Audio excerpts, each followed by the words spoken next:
శ్రీమాత్రే నమః. శ్రీమహాగణాధిపతయే నమః. శ్రీ విష్ణురూపాయ నమః. శివాయ శివాయ గురవే నమః. ఓం నమః చండికాయే నారాయణం నమస్కృత్య నరం చైవ నరోత్తమం దేవీం సరస్వతీం వ్యాసం తతో జయముదీరయేత్. శ్రీకృష్ణ శరణం. శ్రీకృష్ణ శరణం. శ్రీకృష్ణ శరణం. మహాదేవ మహాదేవ మహాదేవ. శ్రీమదాంధ్ర మహాభారత ప్రవచన మహాయజ్ఞ భాగముగా 609వ రోజు ప్రవచనం. శ్రీమదాంధ్ర మహాభారతంలోని 13వ పర్వము, శాంతి సప్తకములోని ద్వితీయ పర్వమైనటువంటి ఆనుశాసన పర్వములో పంచమ శ్వాసం, ఇదే ఆఖరి శ్వాసం. Page number 802, 379.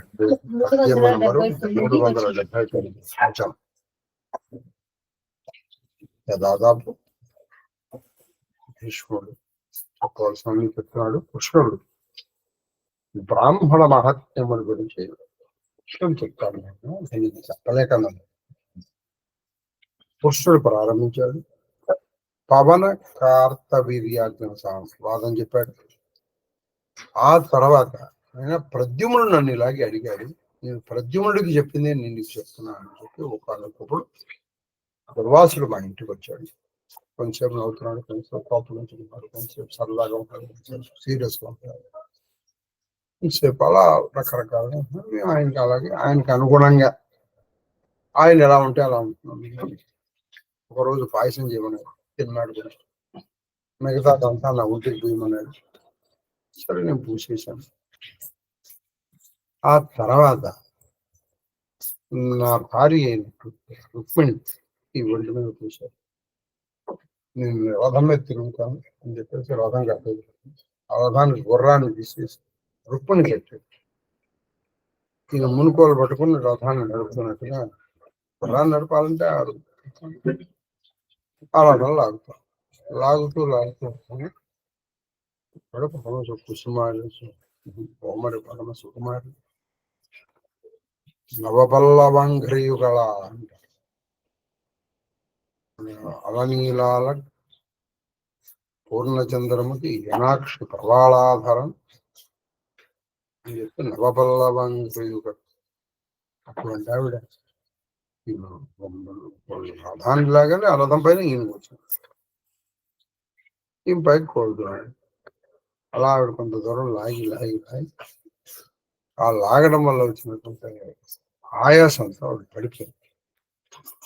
పడిపోతే ఈయన గర్భాలను దూకి రథం అక్కడ ఉన్నటువంటి ఒక మట్టి తుమ్ము తీసుకుని ఆవిడ మీద పోసేసి ఈయన దక్షిణం తీసుకెళ్ళిపోతాడు. కృష్ణుడు ఇలా పడిపోయినటువంటి భార్య గురించి ఆలోచించింది. ఆవిడ బతికిందా, చచ్చిపోయిందా, దెబ్బలు తగిలినా ఏమిటి? కానీ ఆయన వెనకాల పరిగెత్తారు. దుర్వాసులు వెనకాల పరిగెత్తి మంచి మాటలు మాట్లాడుతుంది. అయ్యా మీకు ఏం శ్రమ ఉంది? అరే నా భార్య లాగలేక కలిసి పడిపోతే నేను లాగుతాను, రండి. దానికి మీరు కోపగించుకుని వెళ్ళిపోవడం ఎందుకు? రండి. లేదు, స్త్రీయే లాగానే ఉంటే నాకు 16,000 మంది భార్యలు ఉన్నారు. ఏ ఒక్క ఆవిడైనా మీరు ఎవరి లాగమంటే కోపగించుకోండి. ఒక బ్రాహ్మణుడు కోపగించుకొని నా ఇంట్లోంచి వెళ్ళిపోతాడు. చూసారా బ్రాహ్మణులు విలువ. మన ఇంట్లో ఎప్పుడున్న కార్యక్రమాలకు వచ్చినప్పుడు బ్రాహ్మణులు మనం ఇష్టం వచ్చినట్టు మాట్లాడేస్తారు. వాళ్ళ మనసును నొచ్చుకుంటే చాలా ప్రమాదం. కృష్ణుడు అంతటి వాడు సాక్షాత్ జగన్నాథుడు. ఏ దుర్వాసుడికి తెలియదు ఆయుష్ అనుకుంది. కానీ బ్రాహ్మణత్వానికి విలువ ఇవ్వాలి. అది ఇష్టపడ్డాడు. వచనం అని పలికి అని పలికి రథవాహన పరిశ్రాంతయగు రథివాహన పరిశ్రాంతయగు మీ తల్లిని చూచి ఇలా చెప్పి ఆయన ఏం చెప్పాడు? ఇంకా సరే ఈయన పరిగెత్తి ఆయన సంతోషపడ్డాడు, వచ్చాడు. అయినా శ్రీకృష్ణ, నువ్వు కోపాన్ని జయించావు, నువ్వు చాలా గొప్పవాడి అయిపోతావు, నీ చరిత్ర అని చెప్పి కృష్ణుడికి వరం ఇచ్చాడు. అని చెప్తూనే ఇంకో మాట చెప్పాడు, అయినా నేను పుయ్యమన్నాను, నువ్వు పుయ్యమన్నప్పుడు ఏం చేసావు? నా శరీరం అంతా పూసావు, కానీ అరికాలకి పుయ్యలేదు పాయసం. కాబట్టి నీకు ప్రమాదం అరికాల్లో వస్తుంది. కానీ నిజంగానే ప్రమాదం అరికాల నుంచే వచ్చింది, ఆ పోయేవాడు అని చెప్పి ఈ రథము లాగడం వల్ల అలసిపోయినటువంటి నీ తల్లి, ఇదంతా ఈ కథ ప్రద్యుమ్నుడికి చెప్తున్నాడు. ప్రద్యుమ్నుడికి ఇలా చెప్పానని ఇప్పుడు మళ్ళీ ఇదే కథని ధర్మరాజు గారికి చెప్తున్నాడు శ్రీకృష్ణుడు. అది రథ చెప్పమ్మా. రథవాహన పరిశ్రాంత కూడా రథము లాగడం వల్ల అలసిపోయినటువంటి నీ తల్లిని చూచి నీవు సౌందర్య సౌభాగ్యంబుల అప్రతిమానవై మాననీయత్వంబున కృష్ణుని షోడశ సహస్రాంతఃపుర కాంతల కంటే ఎక్కుడగునని నువ్వు సౌందర్యంలోను సౌభాగ్యంలోను నువ్వు సాటి లేని దాని అయిపోతావు. అంతేకాంటే కృష్ణుడికి ఉన్నటువంటి 16,000 మంది భార్యలు, షోడశ అందరికంటే పట్టపు రాణి అయిపోతావు. అంటే పెద్దదారి మొట్టమొదటి ప్రథమ తాంబూలము నీదే అని ఆవిడకి వరం ఇచ్చారు. అని దీవెన ఇచ్చాముని అంతర్హిత అక్కడి నుంచి అక్కడ మాయమే. వీళ్ళిద్దరిని దిగించారు. తర్వాత వీళ్ళిద్దరు శరీరాలు చూసుకుంటే ఇంతకు పూర్వం ఉన్నదానికంటే సౌందర్యవంతంగాను శక్తివంతంగాను తయారయ్యారు. ఇంటికి వచ్చి చూసుకున్నారు, ఇంట్లో అన్ని వస్తువులు కూడా ఇంతకు పూర్వము ఉన్నదాని కంటే కూడా కొన్ని 100 రెట్లు విలువైనవి, ప్రతిభావంతమైనవి, పదునైనవి ఉన్నాయి. సరే, బ్రాహ్మణ పూజ ఎంత గొప్పదో. కాబట్టి బ్రాహ్మణుణ్ణి నువ్వు సంతుష్ట పెడితే కృష్ణుడికి కాదు ఆ వెంటనే ఫలితం లభిస్తుంది. కాబట్టి నీకు ఎప్పటికప్పుడు ఆ ఫలితం వస్తుంది. ఇది గుర్తుపెట్టుకోండి. శాంతి అనుశాసక పర్వాల్లో అనేక మార్లు బ్రాహ్మణ వైభవాన్ని చెప్పారు. ఇది విన్న ప్రతి బ్రాహ్మణుడుగా బతకడానికి ప్రయత్నం చేయాలి. బ్రాహ్మణుడుగా బతకడానికి ప్రయత్నం చేయాలి. మీ ఆహారంలోను, విహారంలోను, మీ మాటలోను మన్నికలు. తర్వాత రుక్మిణియును నేను రుచిర సంపదనప్పుడు అతిశయిల్లు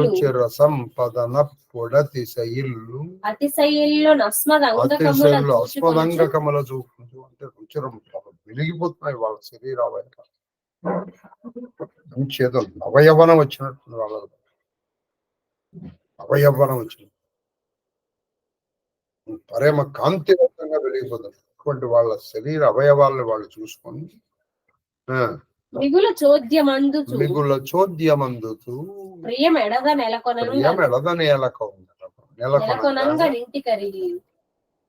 ఆశ్చర్యపోయింది. నిజంగా ఇంతవరకు కొనబడిన ఆయుసం లేదు, శ్రమ లేదు, గాయాలు లేవు, ఏవీ లేవు. పరమశక్తివంతంగాను, ఉల్లాసంగాను, ఉత్సాహంగాను, కాంతివంతంగాను తయారైనవి. దానికి వాళ్ళు ఎంతో ఆశ్చర్యపడ్డారు. వాళ్ళ మనసులు నిండా సంతోషం. అలా సంతోషంతో నిండిపోయినటువంటి మనసులతో వాళ్ళిద్దరూ కూడా కృష్ణునిద్దరు కూడా ఇంటికి వెళ్ళారు. వెళ్తే అందు వస్తు చేయము ముందటి కంటెను బహుళమును మనోజ్ఞ చూచి అద్భుతాయత్త చిత్తులమైతిమి. ఇట్టి వాళ్ళయ్యా బ్రాహ్మణులు అంటే ఎవరనుకో.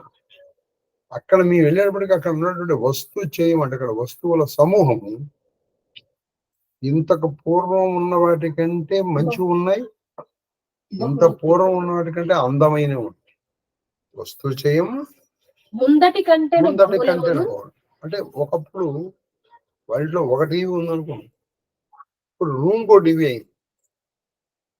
ఒకప్పుడు వాళ్ళలో ఒకటి ఫ్రిడ్జ్ ఉందనుకో, ఇప్పుడు రూమ్ కో ఫ్రిడ్జ్ అయింది. బహుళం అయిపోయింది, కానీ మనం అందంగా ఉంది. ఇవన్నీ ఏమిటంటే ఇవన్నీ చూసి మేము అద్భుతాయుక్త చిత్రం, అద్భుతంతో కలిసినటువంటి మనసుతో కలిగిన మనసు, అద్భుతమైనటువంటి మనస్సుతో ఉన్నటువంటి కలిగిన వారం అయ్యాను. అవనీశ్వరులు అంటే ఇటువంటి వారు. కాబట్టి నువ్వు ఎప్పుడు కుమారా వాళ్ళని పూజిస్తూ ఉండవని నేను ప్రద్యుమ్నుడికి చెప్పానయ్యా, నువ్వు కూడా అదే పని చేయని ధర్మరాజు చెప్పాడు కృష్ణ.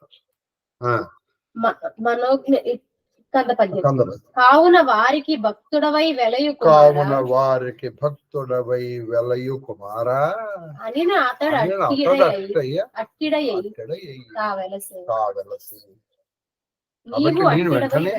నీవు అట్టిడబై వెలగవలయు కౌరవాన్వయం.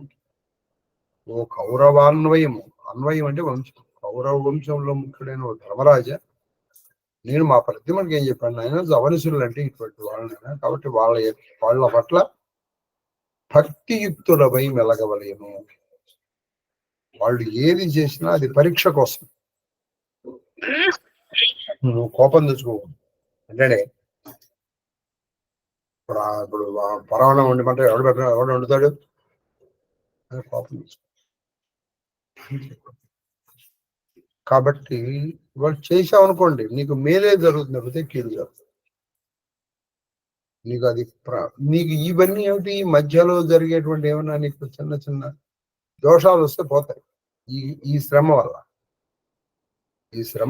నీకు దోషాలు పోతాయి. కాబట్టి నాయన అలా ఉండు నాయన కుమారా అంటే ఆయన అలాగే ఉన్నాడు. కాబట్టి ధర్మరాజా నువ్వు కూడా అలాగే ఉండు అని చెప్పాడు. నువ్వు కూడా అలాగే ఉండు అది అని చెప్పిన ప్రముదిత మానసుండగుచు మానవనాథుండు మాధవుతో దుర్వాసుండు సర్వాంశ సంభవుండని విందు. అది దుర్వాసుండు సర్వాంశ సంభూతుండని విందు. శర్వుని మహిమ వినబలతును చెప్పవే అని పురుషోత్తముండు భరితాదరుండై చాలా సంతోషించాడు. ఇలా బ్రాహ్మణ మహిమ శ్రీకృష్ణుని నోటి వెంట విన్నటువంటి ధర్మరాజు వెంటనే అప్పుడు చెప్పాడు, అయ్యా నిన్ను పరీక్షించి నీకు వరాలిచ్చినటువంటి దుర్వాస మహర్షి ఆయన సర్వాంశ సంభూతులని విన్నాను. అంటే శివాంశతో పుట్టాడు ఆయన అని నేను విన్నాను. అటువంటి శర్వుడి గురించి, అటువంటి శివుడి గురించి వినాలి నేను. శివ సహస్రం ఇక్కడే పుట్టింది, మూల భారతం కానీ రాయలేదు. శివనామాల గురించి కానీ ఇక్కడే శివుడు తను కృష్ణుడు శివ మహిమ గురించి చెప్తూ తనకి శివ సహస్రం ఉపమన్యు మహర్షి ద్వారా ఎలా ఉపదేశింపబడినదో ఆ శివ సహస్రాన్ని శివుడు ధర్మరాజుకు ఉపదేశించారు. ఒకే దాంట్లో భీష్ముడు విష్ణు సహస్రం ఉపదేశించాడు, శివ సహస్రమేమో కృష్ణుడు ఉపదేశించాడు. ఆ శర్వుడి మహిమ తెలుసుకోవాలని ఉందయ్యా, నాకు చెప్తావా అని శ్రీకృష్ణుని అడిగితే ఆయన ఎంతో నిండైన మనస్సుతో ఆ ధర్మరాజు ఆ శివుడి మహిమ గురించి ఇలా చెప్పడం ప్రారంభించారు. అదిగో శివుని మహిమ చెప్పడం.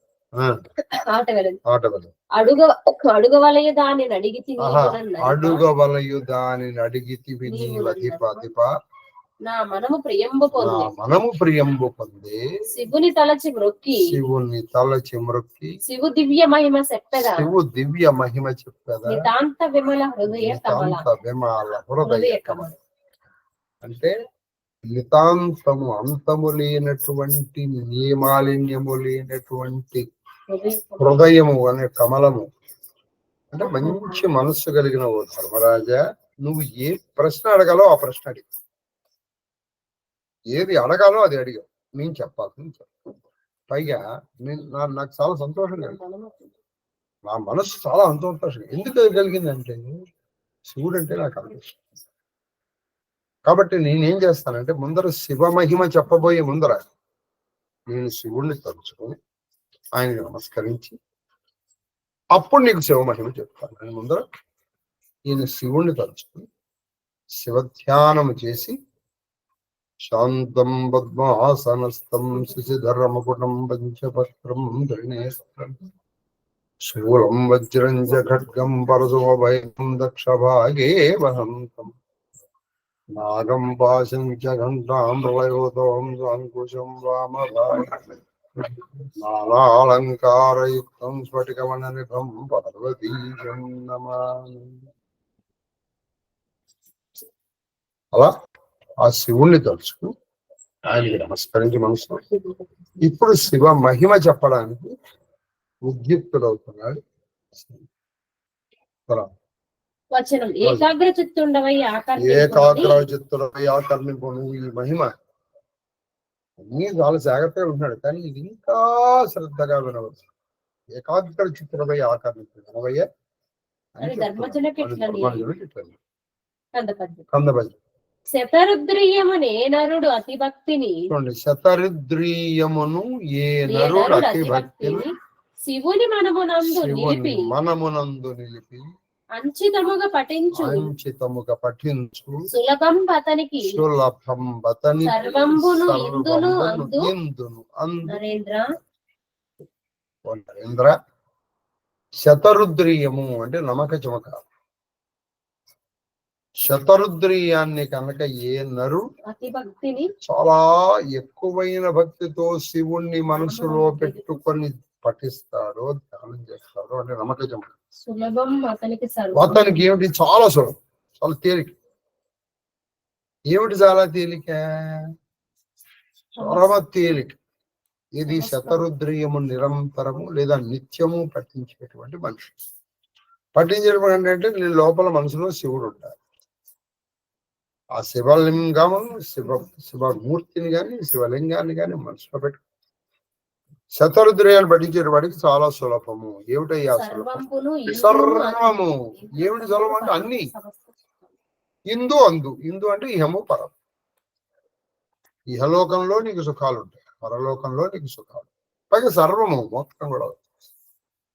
ఈశ్వర అభిషేకం ఎంత గొప్పదో అని కృష్ణుడు చెప్పాడు. అది వచనం అని వెండియు శేషపద్యం.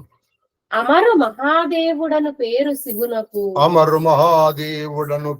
శివునకు పరమునకు మీద అరయలేదు తత్కోపదృక్కీల. ఈయనకి మహాదేవుడు అనే పేరు సార్థక నామం. ఆయన ఒక్కడికే మహాదేవుడు అనే పేరు. ఏమిటయ్యా మహాదేవుడు అని ఎందుకు వచ్చిందంటే, మహా అంటే ఏమిటి? దాన్ని మించింది లేదు.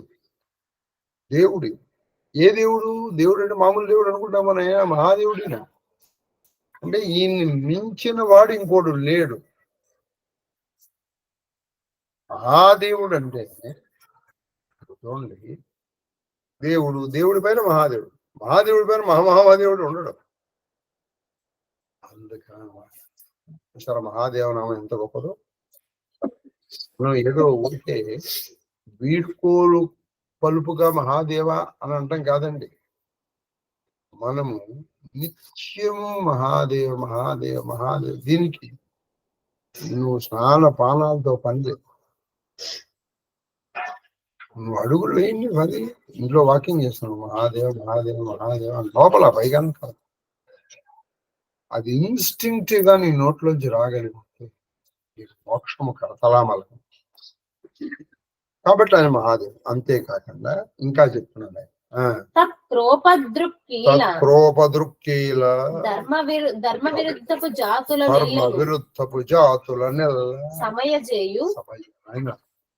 ఆయన కోపము నుంచి వచ్చినటువంటి అగ్ని జ్వాలలు ధర్మబద్ధంగా జీవితము గడపనటువంటి వాళ్ళని నశింపజేస్తుంది. ఆ మహాదేవుడు కోపము నుంచి వచ్చినటువంటి అగ్ని జ్వాలలు ధర్మ విరుద్ధ జాతుల నశింపజేస్తుంది. దేవతల్ మునులు అతి దేవతలు మునులు అతి ప్రయత్నమున భావించు దక్షయాగమున శివుని మరచిన అయ్యజ్ఞ మరవరలైపోతే. ఎందుకని అలా అంటున్నారంటే దేవతలు మునులు ఎంతో ప్రయత్నంగా దక్షయజ్ఞాన్ని చేయించారు, ఎంతో అర్పణ. అక్కడ వస్తువులకు కానీ వస్తు సమూహాలకు కానీ లేకపోతే యజ్ఞ సామాగ్రికి కానీ మిగతా దానికి ఏం కొడతలేదే, తక్కువ ఏమీ లేదు, అక్కడ అన్ని ఎక్కువే, ఒక్క శివుడు లేడు. మరి చివరికి ఏమైపోయింది ఆ దక్ష మరవరలైపోది, అరవరలైపోది అంటే పక్కన అరవర అంటే పక్కన అవుతుంది. చివరికి యజ్ఞం పూర్తి కానీ ఆ యజ్ఞంలో ఉన్నటువంటి వాళ్ళు, యజ్ఞంలో పాల్గొనే వాళ్ళు అందరూ దూషితులైపోయారు. అందరూ ఏదో విధంగా అవమానపడ్డారు. ఇదిగో ఈ మాఘమాసంలో ఉన్నటువంటి సూర్యుడు తన్నేటప్పటికీ ఆయనకు పళ్ళు కురుస్తుంది. ఇంకే చోటుకి పరమాన్నం మాత్రమే నివేదన పెట్టాలి. ఇలా ఒకళ్ళు ఏమిటండి, అందరూ ఒకళ్ళ కారణం. మరి ఇంతకీ కారణం ఏమిటయ్యా? అందులో అక్కడ శ్రద్ధ ఉంది, మంత్రాలు ఉన్నాయి, మంత్రవేత్తలు ఉన్నారు, దేవతలు ఉన్నారు, అని శివుడు. శివుడు ఒక్కడక్కడ ఉంటే ఇవేవీ లేకపోయినా యజ్ఞం సఫలమైంది. కాబట్టి దక్షుడు చివరికి తన తల పోగొట్టుకుని మేక తల పెట్టుకుని ప్రజాపతులందరికీ అగ్రగణ్యుడైన దక్షుడు చివరికి మేక తలతోనే ఉండిపోవాల్సి వచ్చింది జీవితం, ఇక తాను ఉన్నంత వరకు. ఇంకా దాక్షాయణి ఆవిడ తనువు చాలించాల్సి. ఇవన్నీ ఏముంది భగనేత్రనాశమాదిగా భగుడు, ఆ భగుడు నేత్రుడు భగుడు యొక్క అనేక భగుడు ఆ కళ్ళు పట్టణం కొట్టాడు, కళ్ళు రాలినాయి. భగనేత్ర విధ అని మనం నేర్చుకోవట్లేదు. కొట్టేటప్పుడు కళ్ళు బాలి కింద పడ్డాయి. కాబట్టి ఇవన్నీ అనేక. అలాగే భృగుడి గడ్డంబిక సరస్వతీదేవి ముక్తిలా అన్నాడు. ఇలా ఒకటి అక్కడ అందరు దేవతలు చాలా ఇబ్బందులు పడ్డారు. అటువంటి మొదలుగా వారికా ప్రభు చేత శరణు అయితే ఇంత చేస్తే వీళ్ళందరూ వెళ్ళి శరణు మహాదేవ శరణు మహాదేవ శరణు మహాదేవ అని చెప్పి అందరినీ కాపాడాడు. ఎరా నేను లేకన్నా మీరు చేస్తారా, మీరు అనుభవించండి అన్న వెంటనే వాళ్ళని క్షమించేసారు. ఇది ఎప్పుడు దేవతా లక్షణం. తప్పు చేసిన వాడిని నువ్వు శిక్షించు, వాడు తన తప్పు తెలుసుకొని కనుక సమర్పణ పెట్టిన వెంటనే వాడిని క్షమించారు. నువ్వు నా మొహం చూడచ్చు, నీ మొహం చూడదు, ఈ పిచ్చి పిచ్చి మాటలు మాట్లాడుతావు అంటే నీకు దేవతా లక్షణాలు లేవు. ఎందుకంటే ఉత్తమస్య క్షణం కోపం, ఉత్తములకి కోపం ఎంతసేపు ఉంటుందో క్షణం, అమరక్షణం మర్చిపోతాడు. తాటాకు మంటలే ఇలా భగ్గును చేసి వాడు అదనమాట. అప్పుడు వెంటనే ఆయన మళ్ళీ వాళ్ళందరినీ కాపాడాడు. మళ్ళీ ఆ యజ్ఞాన్ని పూర్తి చేశాడు. మళ్ళీ ఆ యజ్ఞాన్ని పూర్తి చేశాడు. కరుణ నట్టి వాని ఈసు పెంపేమనవచ్చు మరియు వినుము తన దివ్యలీలలు. ఆ కరుణతో ఆయన పేరు ఈశ్వరుడు. ఈశాన సర్వ విద్యానం, అన్ని విద్యలకి ఆయన ఈశ్వరుడు అంటే ప్రభు. అటువంటి ఆయన కరుణ గురించి ఎంత చెప్పితే తీర్చుకోండి. సముద్రంలో ఎన్ని బిందువులు ఉన్నాయంటే అది లెక్క పెట్టచ్చు, ఎన్ని ఇసుక రేణువులు ఉన్నాయంటే లెక్క పెట్టచ్చు. కానీ ఆయన లీల, ఆయన కరుణ అంటే ఏం చెప్తాను. అయినా కొన్ని చెప్తాను, జాగ్రత్తగా వినవయ్యా అని చెప్పారు. తర్వాత శేషపద్యం. ప్రబల దైత్యులు ప్రబల దైత్యులు, పురత్రయ నాయకులు, పురత్రయ నాయకులు, జగత్రయమున ప్రతిమ, జగత్రయమున ప్రతిమ, ప్రతాపలీల, అప్రతిమ ప్రతాపలీల, బాధింప దివిజులు, బాధింప దివిజులు, పాలలోచనుగాంచి, పాలలోజనుగంచి, కావుము కృప దేవదేవ, కావము కృప దేవదేవ, మమ్ము పశువుల మగు వారి, మమ్ము పశువులము అగు అగు వారి వారి పశుపతి వైన నీవు, పశుపతివైన దేవాలందరూ మేము పశువులమై, నువ్వు పశుపతి, నువ్వు కాకపోతే మమ్మల్ని ఎవరు రక్షిస్తారు? శంకరాచార్యుల వారు కూడా ఒక చక్కటి శివానంద లహరిలో, శివానంద లహరి మొత్తం అన్ని నాటకీయ, చాలా బాగుంటుంది, మనం చదవండి.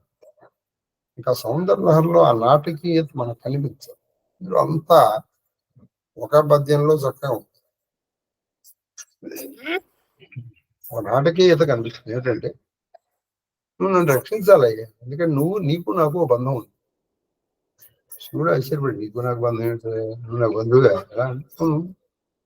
నేను దీనుణ్ణి, నువ్వు దీన బంధువు, మరి బంధువులు ఎత్తండి సరిపోయి.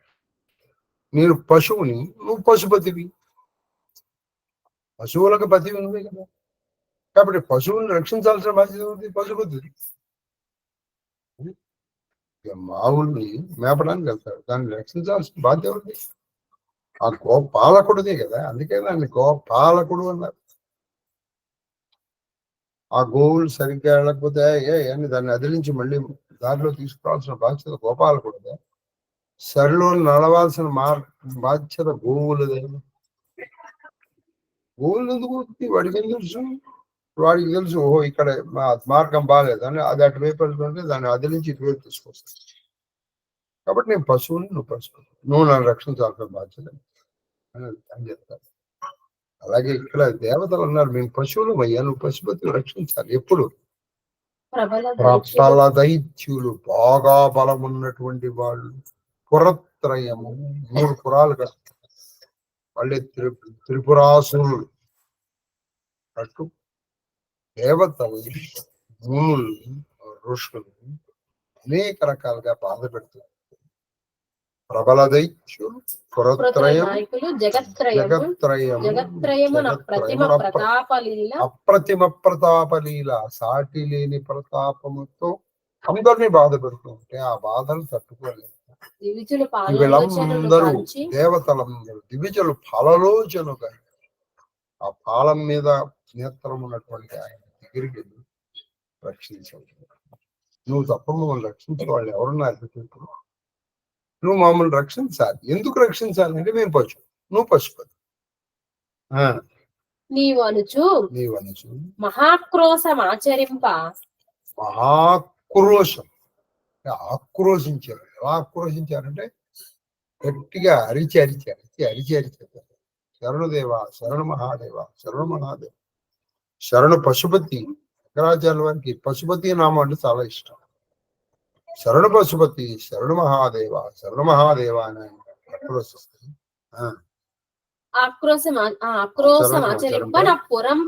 అప్పురంబులు మూటి నస్త్రం ఒక్కటన, అప్పురంబులు మూటి నస్త్రం ఒక్కటిన భస్మముగా చేసి ఆ 3 పురాలని ఒకే అస్త్రముతో, ఒకే బాణంతో భస్మం చేసి, ఒకే అస్త్రంతో భస్మం చేసేసాడు ఆయన. అదే త్రిపురాసుర సంహారం. త్రిపురాసురు అవునా? మార్గణంబు అంటే ఆ బాణము, ఆ మార్గణము దాన్ని మొత్తం కొట్టేశాడు. కొట్టేసిన తర్వాత ఆ బాణం మళ్ళీ తిరిగి వచ్చి అంకణము తొడ మీద పెట్టుకున్నప్పుడు కదా చిన్నపిల్లాడు. ఆ మార్గణము అంకణము అని అది బాలుడైన నీతడెవ్వడని చూచి వెరగంది ఎల్ల సొరలు వినుతి. మార్గణం వెళ్ళాడు, 3 ఒకే దెబ్బతో కొట్టాడు. ఆ మార్గణం ఆ 3 పురాలని భస్మం చేసి మళ్ళీ తిరిగి వచ్చిన బాణాన్ని ఇలా చేతిలో పెట్టుకొని ఇలా తోడ మీద పెట్టు. బాణం అయిపోయి ఆ స్థలంలో ఒక మంచి బాలుడు. అందరూ ఎవరైనా అక్కడ వాళ్ళని చూస్తున్నటువంటి దేవతలు అందరూ ఆశ్చర్యపడిపోయారు. ఎవరు ఈ బాలుడు, ఎవరు, ఎక్కడి నుంచి వచ్చాడు అని. వాళ్ళందరూ ఆ మహాదేవుణ్ణి మార్గణము నుంచి వచ్చిన బాలుణ్ణి ప్రస్తుతి చేస్తూ ఉండగా, పొగుడుతూ ఉండగా, బ్రాహ్మణమూర్తి వెలుగునతనికి బ్రాహ్మణమూర్తి వెలుగునతనికి దుర్వాసుడను అప్పుడు బ్రాహ్మణుడిగా వెలిగిపోతాడు. అందుకని బ్రాహ్మణుడిగా చక్కగా మనం అతను కూర్చొని మళ్ళీ యజ్ఞోపేతం అన్ని యజ్ఞోపేతంతో అంతా బ్రాహ్మణాకారత. అప్పుడు ఈయన చెప్పాడు, ఆయనకి దుర్వాసుడు అని పేరు పెట్టాడు. ఎవరు? మహాదేవ్. అలా ఈయన సర్వాంశ త్రిపురములను ధరించి వచ్చేసుకున్నటువంటి మార్గము ఇక్కడ పెట్టుకోవడం వల్ల ఆయన దుర్వాసుడు అయ్యాడు. అతడు సూవే మా ఇంటికి నరుగు తెచ్చి, ఆ దుర్వాసుడే మా ఇంటికి వచ్చినవాడు సుమా.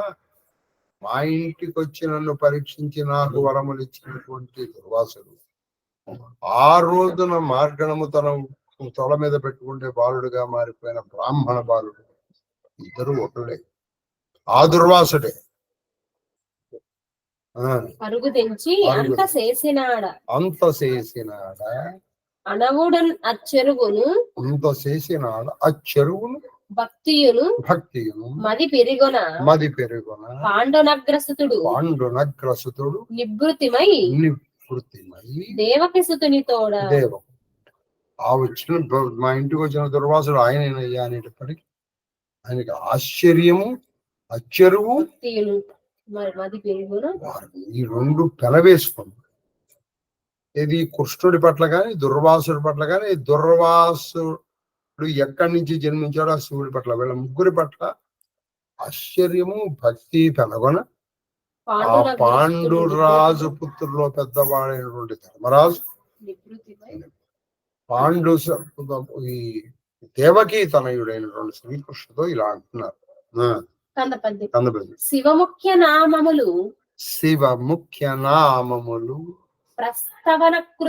ప్రస్తవనకృతి భోగమోక్షదములగునని విందు విమలబోధ అంటే మాలిన్యము లేనటువంటి జ్ఞానము కలిగినటువంటి ఓ శ్రీకృష్ణ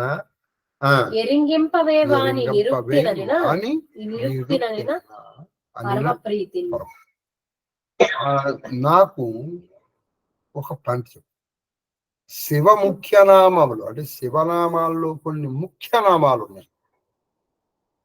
ఆ ముఖ్య నామాల్ని కనుక ప్రస్తవన కృతి అంటే స్తోత్రము చెయ్యగా, అంటే శివ సహస్రము లేదా శివాష్టోత్రం, అది స్తోత్రము చేస్తే నీకు ఏమిటది? నీకు ఈ లోకంలో భోగాలు ఇస్తాయి, పరలోకంలో మోక్షం. భోగమోక్షములన్నీ వింటానయ్యా, ఆ శివనామాల గురించి నాకు చెప్తావా అని విందు వాటిని చక్కగా నిరుక్తిని అంటే అర్థంతో సహా, నిరుక్తము అంటే అర్థం, అంటే నామాలు చెప్పేయడమే కాదు, వాటిని నిరుక్తంతో సహా నాకు చెప్పాలి. అంటే ప్రతి వ్యాఖ్యానంతో సహా చెప్పమని చెప్పాలి. ఈయన చెప్తాను, చాలా గొప్ప అండి. ఈయన ఇక్కడే చిక్కన గారు రాయలేదు కానీ వ్యాస భారతాల్లో ఉంటుంది. తను ఉపమన్యు మహర్షి దగ్గరికి ఎలా వెళ్ళాడు, ఆ ఉపమన్యుడు మహర్షికి శివ సహస్రం ఎలా ఉపదేశించాడు. ఆయన కృష్ణుడి గురువు ఉపమన్యు మహర్షి, ఇది శివ సహస్రం. ఆ శివ సహస్రాన్ని తను ఎలా అనుష్ఠించాడు, శివ స్థిరస్థానం అని ప్రారంభమవుతాడు. అలా ఎలా ప్రారంభమవుతుంది, ఆ తర్వాత దాన్ని ధర్మరాజుకి అందులో కొన్ని నామాలు మాత్రమే ఇక్కడ చెప్పడం జరిగింది. అది చెప్పండి. అతండు ఇట్లా. అప్పుడు ఆ శ్రీకృష్ణుడు, ఆ శ్రీకృష్ణ పరమాత్మ ధర్మరాజుతో ఇలా శివదేవు ముట్ట కొల్వగా నవనీశ్వర, శివదేవు ముట్ట కొల్వగా నవనీశ్వర, అతని పేళ్ల అర్థమెరిగి అతని పేళ్ల అర్థమెరిగి శివదేవ ముట్ట అంటే శివదేవుణ్ణి ముట్ట కలవగా అంటే సంపూర్ణంగా ఆయన్ని కొలవడానికి, ఆయన్ని తలుచుకోవడానికి, ఆయన పూజించడానికి, ఆయన జపించడానికి. అవనీశ్వర ఓ రాజా, అతని పేర్ల అర్థమెరిగి ఆయన పేర్లలో ఉన్నట్టు ఆయన పేర్ల యొక్క అర్థాలు తెలుసుకుని సంస్థవన కృతి కూర్పగా చక్కగా స్తవనం అంటే స్థుతి ఒకటి, అది సంస్థవనము అంటే చక్కగా మనము మనస్ఫూర్తిగా కనుక నువ్వు చేస్తే నాకైన విధాతకునైన అరిది నామది చూడను. అరిది అంటే నాకు కానీ అంటే కృష్ణుడు కానీ, అరిది విధాతు కానీ బ్రహ్మదేవుడికి కూడా ఆయన పేర్ల అన్ని అర్థాలు చెప్పడానికి నేను చెప్పి ఇదే అర్థం అంటే ఒరి పిచ్చివాడ నీకు తెలిసిన అర్థం ఇది అని చెప్పి, అంతేగాని ఇదే అర్థం కాదు. ఇందులో నీకు తెలిసిన అర్థం అది అసలు అర్థం ఏదో ఉంటుంది, ఇంకా అర్థాలు ఉంటాయి. నేను గాని విధాత గాని అంటే బ్రహ్మదేవుడు గాని చెప్పలేను ఆయన, కాబట్టి కొంతవరకు నేను నీకు ప్రయత్నం చేసి చెప్తాను అని చెప్పాను. అది ఇవన్నీ రహస్యనామాలండి. రహస్యనామాలంటే సీక్రెట్ నేమ్స్ అని కాదు. వాటి గురించి నువ్వు బాగా ఉపాసన చేయగా నీలో ఒక ప్రచోదనం వస్తుంది. అలా వచ్చి నేర్చుకోవలసిందే కానీ జ్ఞానం పుస్తకాలు చదివి ఆ పుస్తకంలో ఉన్నది మస్తకంలో పెట్టుకునేది కాదు. అలా పెట్టుకున్నావు అనుకో, కొన్నాళ్ళకి అది నువ్వు మర్చిపోదు. కానీ నీకు ప్రచోదనమైంది, నువ్వు ఎప్పుడు మర్చిపో. అది ఎందుకంటే సహజంగా వచ్చింది. చూడండి, శివరాత్రి ముందర మాఘమాసం అంటేనే అప్పుడు శివనామాలు మనం శివదేవుడి మహాదేవుడి యొక్క కటాక్షం నేను చెప్పడం కుదరదు, అయినా నేను చెప్తాను. ఎందుకు చెప్తానంటే ఎంతో కొంత వెళ్ళినండి ఎవరికి వాడు వదిలేస్తే అసలు అర్థాలే లేకుండా ఉంటాయి కదా, అందుకని నేను చెప్తానని చెప్పాను. నీవిట్లు నన్ను అడిగితే కావున నా ఎరిగినట్టి గతి నువ్వు నన్ను ఇలా అడిగావు కాబట్టి నాకెంత తెలుసో అంత చెప్తా. నువ్వు ఒక విషయాన్ని గుర్తుపెట్టుకో, ఇదే నామం. ఇప్పుడు మహాదేవుడి నామానికి నేను అర్థం చెప్పానుకో, ఓహో ఇదే అర్థం అని అనుకోమాట. ఇది నాకు తెలిసిన ఆ గురువు గారు ఎంత తెలుసో అంత నాకు ఇదే అర్థం కాదు. ఇదే మీరు ఆ టెక్నికల్ పాయింట్ పట్టుకోవాలి. ఇదే అర్థం కాదు, ఇది ఎంతో ఉంది, అందులో కొంత నాకు. మీకు చాలా సార్లు మీకు ఒక ఏనుగు ఎగ్జాంపుల్, నలుగురు గుడ్డి వాళ్ళు ఏనుగు దగ్గరికి వెళ్ళారు, ఎలా ఉంటుందో. సరే ఆ మావటి వాడు ఒక్కొక్కని ఒక్కొక్కడు తర్వాత ఉన్నాడు, ఒరే ఏనుగంటే ఏముందిరా ఇంకేముంది. ఒకడేమన్నాడు, ఏనుగంటే ఏం లేదురా మనకి సిలికర్రలాగా ఉంటుంది. ఏనుగంటే ఏం లేదురా స్తంభాలు రా. అంటే ఒక్కొక్కడు ఒక్కొక్క అవయవాన్ని పట్టుకుని అదే ఏనుగు అనుకుంటున్నాడు. ఇది కాదా? అవును. ఇది అవునా? కాదు. ఇదే కాదనమాట. ఇవందరివి కలిపితే అప్పుడు వస్తాయి. అందుకే ఆ మధ్య ఎవరు అడిగారు, ఏమండి లలితాసనానికి కానీ విష్ణుదాసనానికి ఎందుకని 100 మంది భాష్యాలు రాయాలంటే ఎవరికి తోచిన అర్థం వాడు రాస్తారు. అయితే ఈ ప్రాసెస్ లో కొంతమంది మహానుభావులు విపరీతార్థాలు కూడా రాసేస్తారు. అది మాత్రం క్షంతవ్యం కాదు.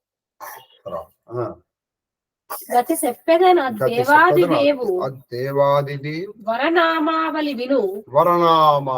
దేవాదిదేవుడి యొక్క వరనామావళి అంటే శ్రేష్టమైనటువంటి నామములు. అవళి అంటే వరనామావళి అచలమైన అవధానం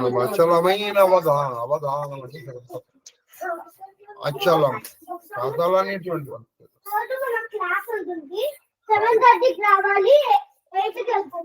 కదలని భక్తితో వెళ్ళాలి.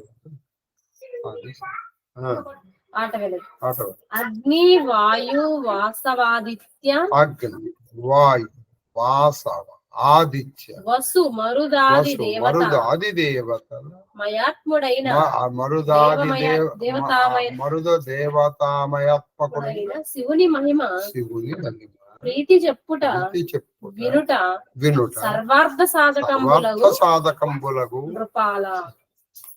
అన్ని సర్వార్థ సాధకం అంటే ధర్మ అర్థ కామ మోక్షం సాధించాలంటే ఇదిగో శివుని మహిమ వినాలి, శివుని కథలు వినాలి, శివుని నామాలు అనాలి. ఎవరయ్యా ఈ శివుడు అంటే చెప్తున్నాను, మళ్ళీ చెప్పమ్మా. అగ్ని ఆయన ఆయువు, అగ్ని స్వరూపం ఆయన, వాయు స్వరూపం ఆయన, అగ్ని వాయు వాసవుడు, ఇంద్రుడు ఆయన, ఆదిత్యుడు సూర్యుడు ఆయన, వసువుడు ఆయన, మరుదాది మరుతు మొదలుగా ఉన్నటువంటి దేవతామయాత్మ. అంటే శివుడు అంటే సర్వదేవాత్మకుడు, శివుడు అంటే సర్వదేవాత్మడు. మండలాంతర్మయ భ్రాజమానవ పుషం సుస్మృతం చండీజుకండ చింతయన్ముని సహస్ర సేవితం శంకరస్య చరితాగలాం మండలాంతర్గతం హిరణ్మయం. ఆయన అందరు దేవతల స్వరూపం. శివుడు అంటే ఏదో ఒకరు కైలాసంలో ఉన్నటువంటి వాడే శివుడు కాదు, సర్వదేవాత్మకుడు ఆయన. అటువంటి శివమహిమలు వినటం అనేటువంటిది ఎటువంటిదంటే సర్వార్థాలంటే ధర్మ అర్థ కామ మోక్షములు అన్నీ వచ్చేస్తాయి. శివుని పట్టుకుంటే ఇవన్నీ వచ్చేస్తాయని చెప్తారు. తర్వాతి ఘట్టం కృష్ణుడు ధర్మతో శివుడికి శివనామము యొక్క నిర్వచనం అంటే అర్థం చెప్తారు. శివ మహాదేవ కొన్ని నామాలు మాత్రమే రాశారు. మీరు ఇప్పుడు శివ సహస్రం చదువుకోండి.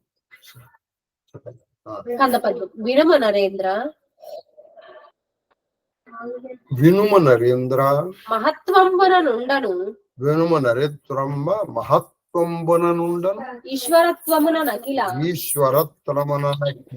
మహాముని జనములను మహేశ్వరుడని కొనియాడ ఈయన ఏం చేస్తున్నారు చెప్తున్నారు. మహత్వంబున నుండను ఈయన మహత్వంతో ఉంటాడు. మహత్వం అంటే సాటి లేని గొప్పతనం, మామూలు గొప్పతనం కాదు. ఈ మహత్ శబ్దం మనం ఎప్పుడు వాడతామంటే సాటి లేని గొప్పతనానికే మహత్ శబ్దం వాడతాం. ఆయన మహత్తు అంటే గొప్పవాడు. ఎంత గొప్పవాడు? ఆయన మించిన గొప్పవాడే వాడు లేడు. ఆయనతో సమానమైన వాడు లేడు, ఆయన కంటే అధికుడు లేడు. తర్వాత ఈశ్వరత్వం. ఆయన ఈశ్వరుడు. ఈశ్వరుడు అంటే ఏంటి? ఐశ్వర్యకారక. అంతేకాదు, ఈశ్వరుడు అంటే అర్థం ఏంటంటే పుట్టుక లేదు, సాగు, ఎదుగుదల లేదు, తరుగుదల, జర లేదు, మరణము లేదు. ఆయనకి పుట్టుక సాగు ఎదుగుదల తరుగుదల లేకుండా నిత్యము సత్యమై ఎవరు ఉంటాడో వాయిని ఈశ్వరుడు అంటారు. ఆయనకి ఈశ్వరత్వం ఉండడం వల్ల, మహత్వం ఉండడం వల్ల ఆయన దేవతలు మునులు మహేశ్వరుడు అన్నారు. చూడండి, మిగతా వాళ్ళందరూ ఈశ్వరుడు, ఈయన మాత్రం మహేశ్వరుడు. ఎందుకంటే మహత్వముతో ఉన్నటువంటి ఈశ్వరుడు. అలాగే మహేశ్వర నామం కూడా ఆయనకే సార్థకం. మహేశ్వర నామము, మహాదేవనామము కేవలం శివుడికి మాత్రమే సార్థకం. అఖిల మహాముని జనములను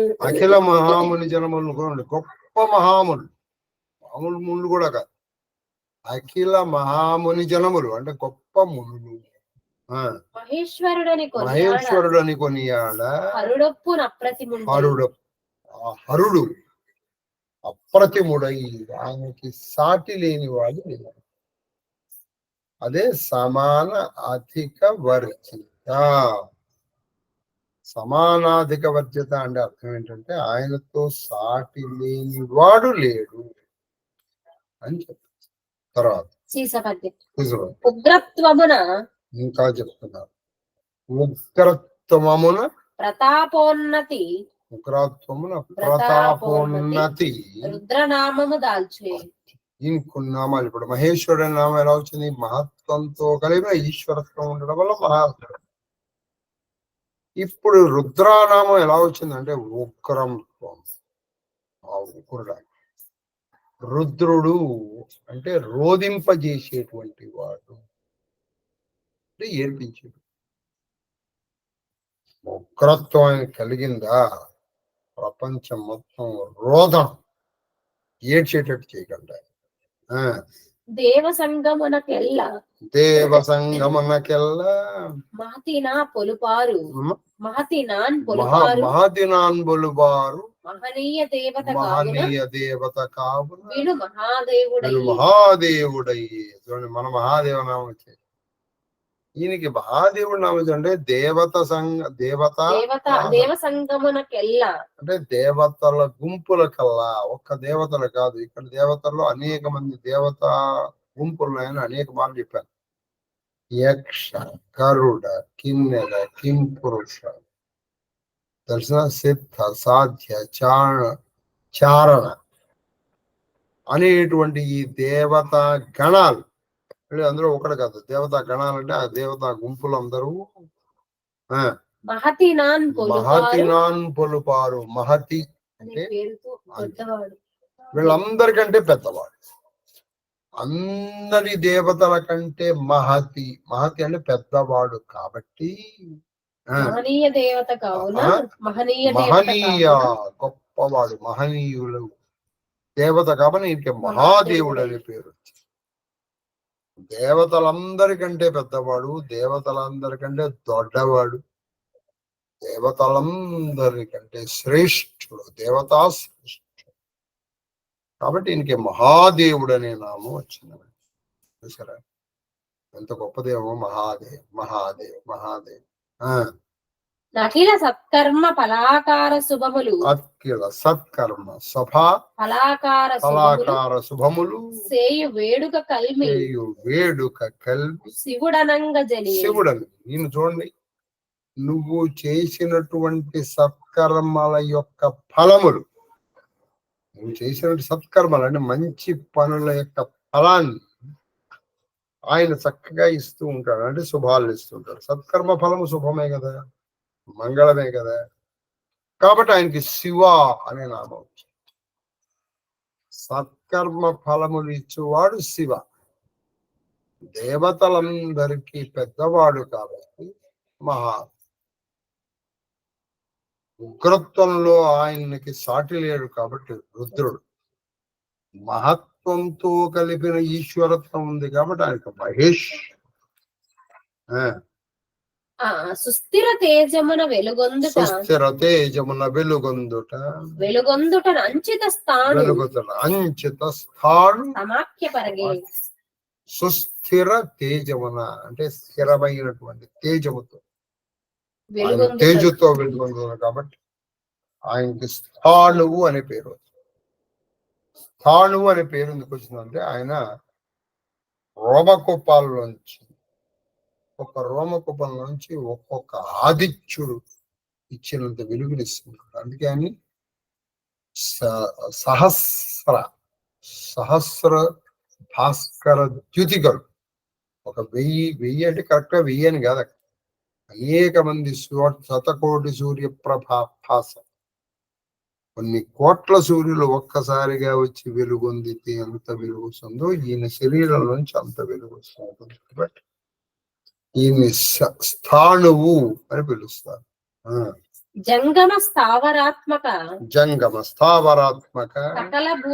సకల భూత రూప బహుతనందుట బహురూపనామధేయుడు. ఈయనకి అనేకమైనటువంటి బహురూప నామాలు వచ్చాయి. ఎందుకంటే స్థావరము జంగము అంటే కదిలేవి కదలని, ఇవి కూడా ఈయనే. కదిలేవి చూడండి, ప్రవాహ్యాయ కదులుతున్న ప్రవాహం ఆయన. నమ సోమాయ చ రుద్రాయ చ నమ స్తామ్రాయ చారుణాయ చైనికి ఇన్ని పేర్లయ్య నమో హిరణ్యవాహవే సేనాన్యేతి సాధ్యపదయ నమో నమో.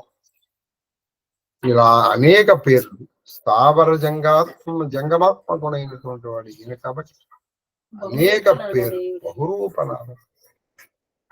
ఒక విధంగా ఉండదు ఈ రూపం ఇది అని మనం చెప్పలేం కాబట్టి బహురూపనామం చెప్పాలి సరిపోతుంది. ధూమ్రపు జాయ జటల వలన అది ధూమ్రపు జాయ చటల వలన దూర్చటి అను పేరు వరలే ఈ హరుడికి దూర్చటి అనే పేరు. ఎందుకని ఆయన చటలు ఉన్నాయి అవి ధూమ్రవర్ణంలో ఉంటాయి. ధూమ్రవర్ణం అంటే బూడిద. ఆ బూడిద రంగులో ఉండడం వల్ల ఆయనకి దూర్చటి అనే పేరు. ఆట వెళ్ళదు. వినుము విశ్వులనుగా ఇంకా చెప్తారు. వినుము విశ్వులనగా చను. వినుము విశ్వులనగా చను దేవతలు తన ఎంద పొడమిరి. దేవతలు తన ఈయన దగ్గరే విశ్వులు అనే దేవతలు ఈయన నుంచే వచ్చారు. అంటే విశ్వే దేవతలు వీరి నుంచే వచ్చారు విశ్వులు అనే దేవతలు. అట్టులగుట విశ్వరూపనామకమున త్రిపురవర్తనుడు పౌరణ్య అదుల్లో శ్రేష్ఠ ధర్మరాజ. ఆ త్రిపురమర్దనుడు త్రిపురములో మర్దించినటువంటి ఆ త్రిపురారి ఇంకొక కొత్త పేరు వచ్చింది. ఏమిటా పేరు? విశ్వరూపుడు. ఎందుకని ఆయన నుంచే విశ్వులు వచ్చాయి. అంటే విశ్వంలో ఉన్నటువంటి మొత్తం ఆయన శరీరం నుంచి వచ్చినది కాబట్టి ఆయనకి విశ్వరూపనామం అనేది ఆ త్రిపురమర్దనుడికి ఒక పేరు వచ్చింది ఆయన అని చెప్పారు. తర్వాత బహునేత్రముల మేన ప్రజ్వరిల్లుట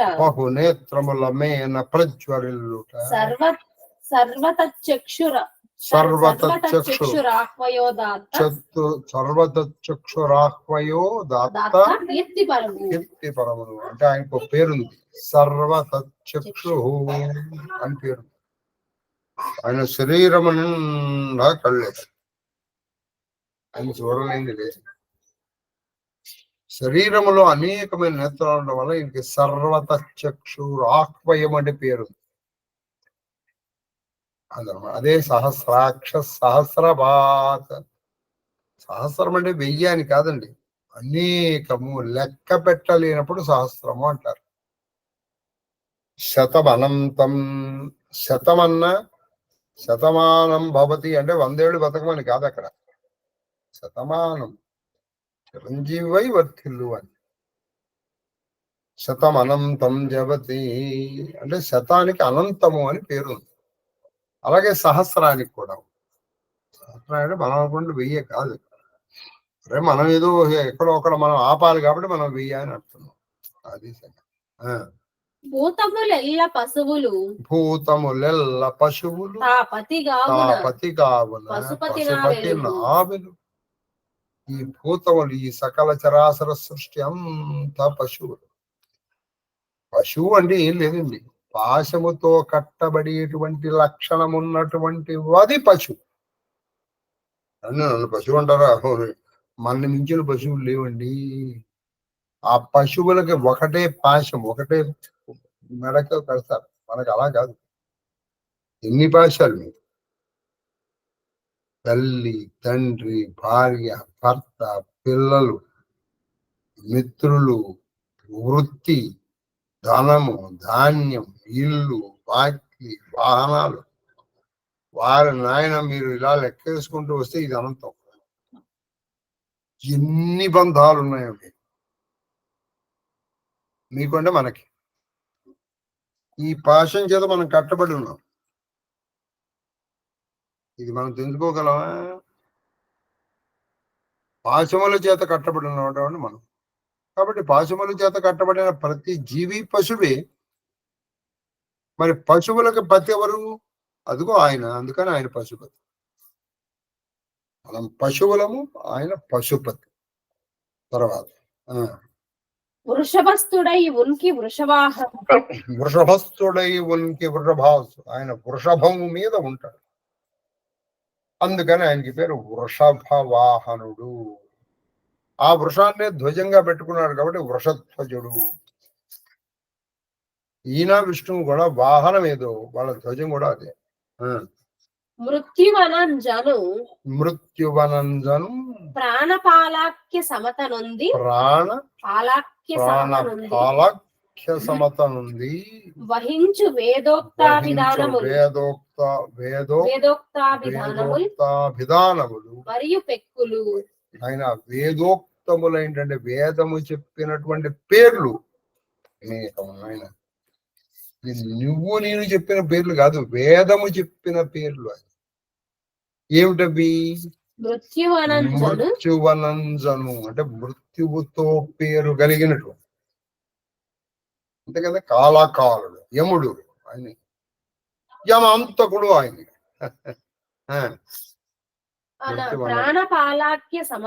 ప్రాణపాలాఖ్య సమత ఉంది అంటే ప్రాణపాలాఖ్యము అంటే ప్రాణాలని కాపాడేటువంటి వాడు ఆయన. మృత్యువును ఆయన అంటే ప్రాణాలు తీసేవాడు ఆయన. ప్రాణాలు రక్షించాడు. నమో అగ్రే వధాయ చ దూరే వధాయ చ. నిన్ను చంపడానికి వచ్చిన వాళ్ళలో మొట్టమొదటి వాడుకి వచ్చిన శివా నాకు నమస్కారం. నన్ను దోచుకోవడానికి వచ్చిన వాళ్ళలో మొట్టమొదటిగా వచ్చిన శివానికి నమస్కారం.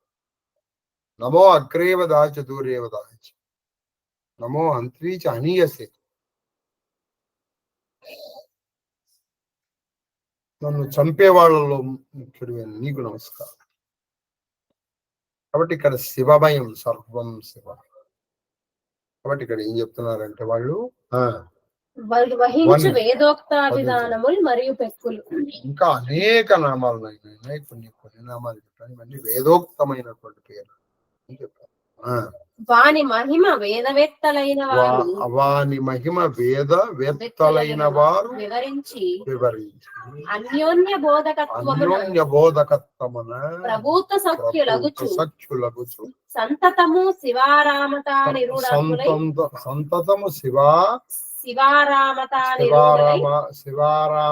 నిరూఢులై. అంటే రాజుల్లో ముఖ్యుడైన ఊరు ధర్మరాజా. వీళ్ళు ఏం చేస్తూ ఉంటారంటే చెప్పమ్మా, మహిమలు వేదవేత్తులైనటువంటి వాళ్ళే. వేదం బాగా వేదం నుంచి వచ్చింది కదా. కాబట్టి దీని గురించి ఎవరు చెప్పాలి? వేదం తెలిసిన వాళ్ళే చెప్పాలి. వేదవేత్తులని తెలిసిన వాళ్ళు వీళ్ళకి తెలిసిన అర్థం వాళ్ళకి, వాళ్ళకి తెలిసిన అర్థం వీళ్ళకి, ఒకళ్ళకొకళ్ళు చెప్పుకుంటూ ఉంటారు. బోధ ఎంత పరస్పరం. అన్యోన్య బోధకత్వం అంటే వీళ్ళు వాళ్ళకి, వాళ్ళు వీళ్ళకి చెప్పుకుని ప్రభూత అంటే దాని వల్ల వాళ్ళకి వచ్చిన జ్ఞానముతో సుఖం కలిగిన వాళ్ళని సంతతము నిరంతరము శివారామత నిరూఢులండి. నిరంతరము ఆ శివారామ అంటే ఆ శివుని యొక్క శివునితోనే క్రీడిస్తూ ఉంటారు. ఆ శివనామాలు జపించడం, క్రీడించడం అంటే ఆడుకోవటం అంటే ఇక్కడ దాంట్లోనే వాళ్ళకి ఆశ. అదే అన్నమాట అసలు పరమభక్తి అంటే. అలా చెప్పుకుంటూ ఉంటారయ్యా వాళ్ళు అని చెప్పాడు. తర్వాత ఈ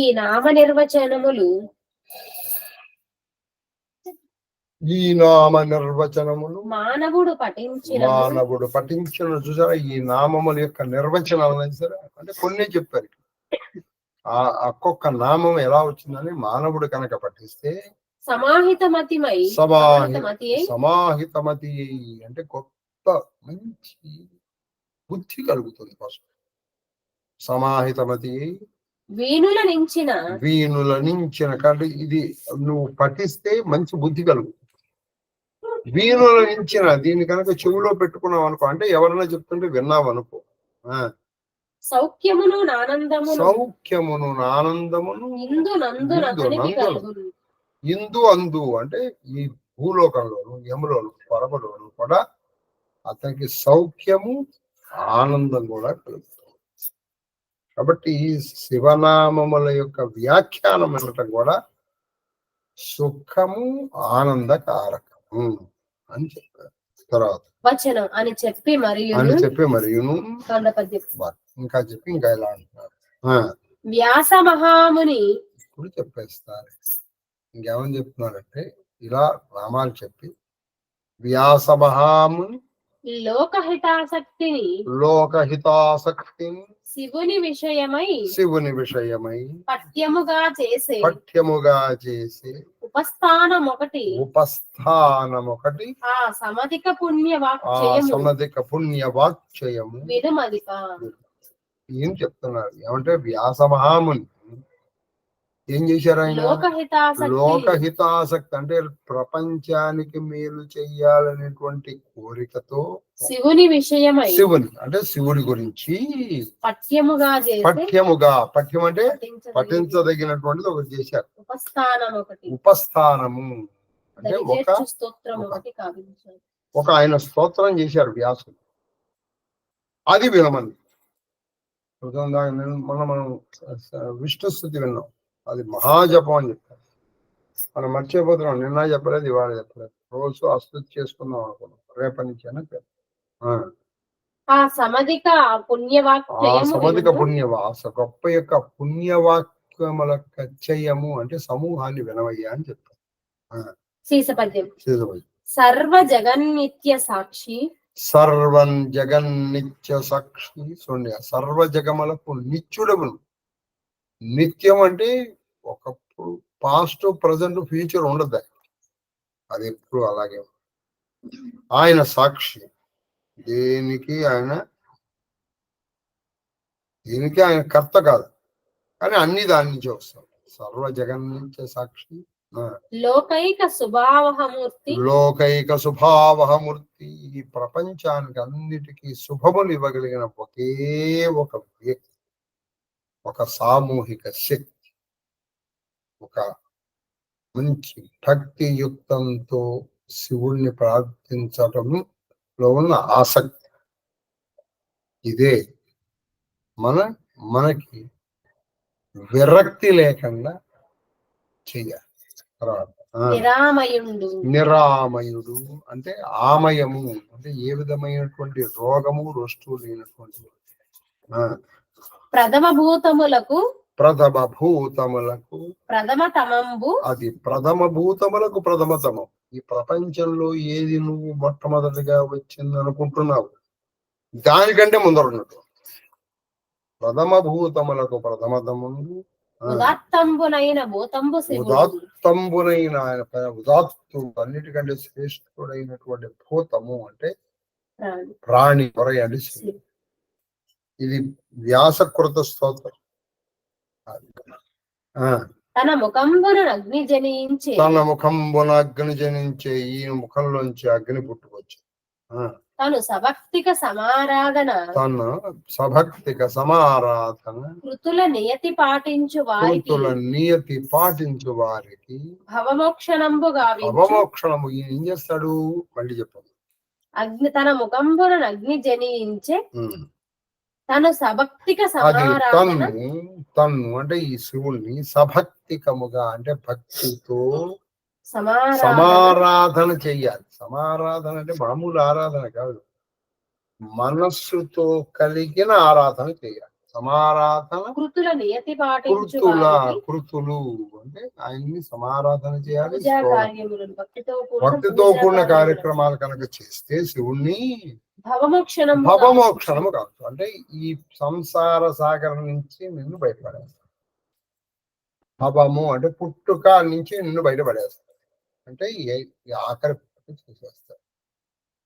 ఇది ఆఖరి పుట్టుక చేస్తాడు. ఆయన్ని నమ్ముకో. మహాదేవుడు వేడుక మది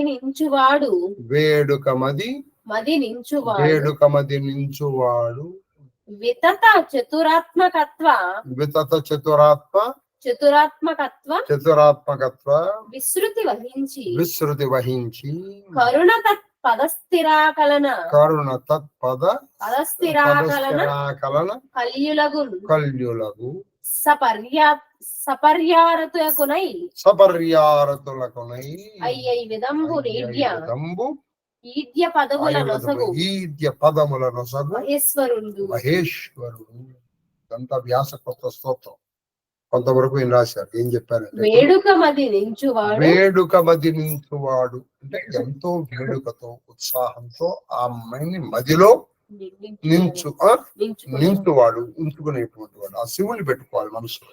పెట్టుకుంటే వితత చతురాత్మకత్వ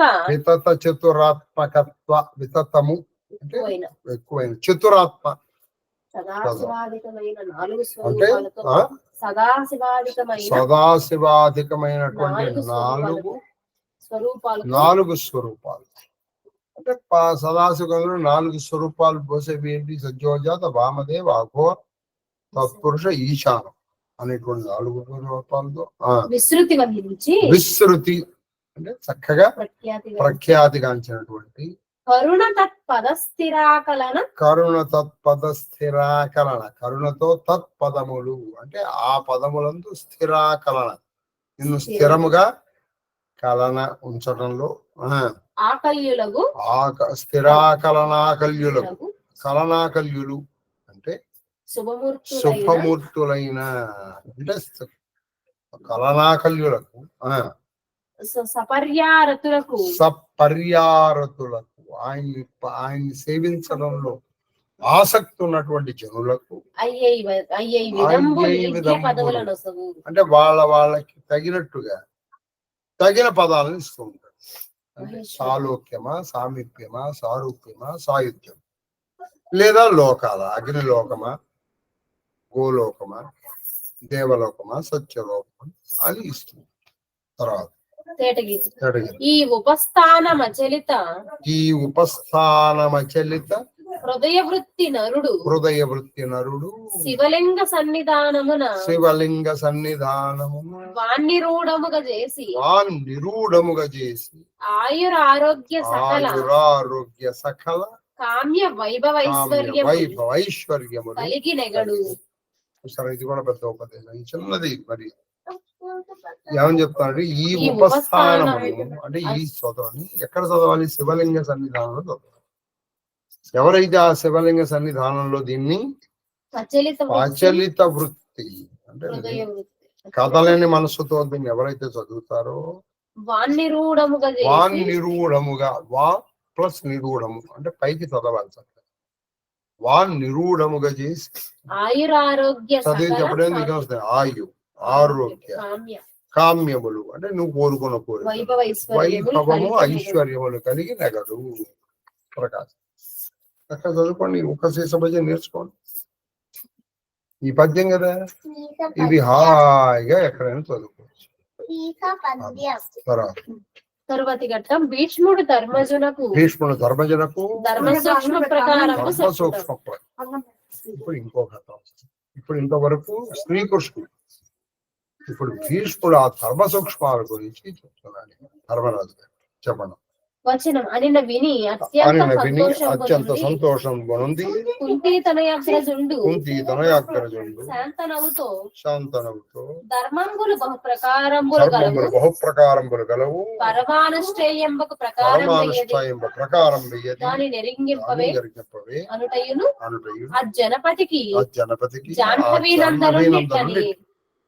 ఇలా విన్న తర్వాత శ్రీకృష్ణుడి దగ్గర నుంచి ఈ శివ మహిమ, శివనామ మహిమ, శివ ఉపస్థానము వెళ్ళినటువంటి ధర్మరాజుగా మళ్ళీ భీష్ముడి దగ్గరికి వెళ్ళి, అయ్యా ధర్మములు అనేకాలు ఉన్నాయి, అందులో ధర్మ సూక్ష్మాలు ఉన్నాయి. ఇందులో మనము ప్రప్రథమముగా బాగా ఆచరించవలసినటువంటి ధర్మం ఏది అని అడిగారు. అడిగితే ఆ జనపతికి అంటే ఆ రాజుకి, ఆ జాహ్నవి అంటే గంగాతనయుడైనటువంటి ఆ భీష్మాచార్యులు వారు ఇలా చెప్తున్నారు. ఏమని చెప్తున్నారంటే ధర్మములకు సంజ్ఞ తద్వేదులకు మహాత్ములు తగంగా చెప్పు నరేంద్ర. ధర్మముల గురించి ఎవరు చెప్తారు? ధర్మం గురించి తెలిసిన వాళ్ళు చెప్తారు. ధర్మవేదులు ధర్మముల గురించి బాగా చెప్తారు. తగంగా చెప్పుదురు నరేంద్ర వినుము. కాలపాకమున నది అన్యదాత్వంబు కలిగి అవిసత్వం. అది ఏం జరుగుతుంది? ధర్మం తెలిసిన వాళ్ళు చెప్తూ ఉంటారు అని, ఒక్కొక్కళ్ళు ఒక్కొక్క విధంగా చెప్తారు. అది కాలపాశములు అంటే కాలానికి లోనై అసలు ధర్మం మరుగున పడి కొత్త ధర్మం పై ఇప్పుడు కరెక్ట్ గా అదే జరుగుతోంది, జరిగింది కూడా. అసలు ధర్మం లోపల పడిపోతుంది. ఎందుకని ప్రతి వాడు ధర్మం చెప్పేస్తున్నారు. ధర్మం తెలిసిన వాడు మాత్రమే ధర్మం చెప్పాలి. ధర్మం తెలిసి ధర్మాన్ని ఆచరించేవాడు ధర్మం చెప్పాలి. ఈ ప్రతి వాళ్ళు ఇలా చెప్పారంటే అసలు మనం ఏం చెప్పాలో మనకు అర్థం కాదు, మనం ఏం పాటించాలో మనకు అర్థం కాదు, మనం ఏం పాటించాలో ఏం చేయాలో మనకు అర్థం కాదు. కాబట్టి ఇప్పుడు ధర్మానికి ఏం జరుగుతుంది? ఇది ధర్మం అని నిర్ణయించలేకన్నాను. కానీ చెప్పేవాళ్ళు ఎక్కువ, పాటించేవాళ్ళ కంటే కూడా చెప్పేవాళ్ళు అది చెప్పం. కాబట్టి ధర్మానికి హాని జరుగుతోంది అని చెప్పాడు కృష్ణ.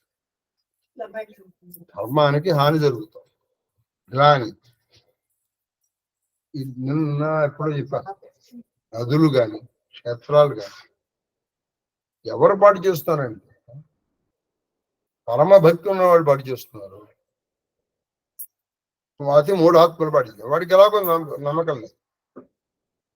ఈ అతి మూడు ఆత్మలు నదుల్లో ఇంత పసుపు, ఇంత కుంకుమ, తర్వాత నూనె, మరి ఎవరు చెప్పారో నాకు తెలియదు. కానీ మీకు కావాలంటే నేను ప్రమాణపూర్వకంగా నాకు శ్లోకం చూపించడం.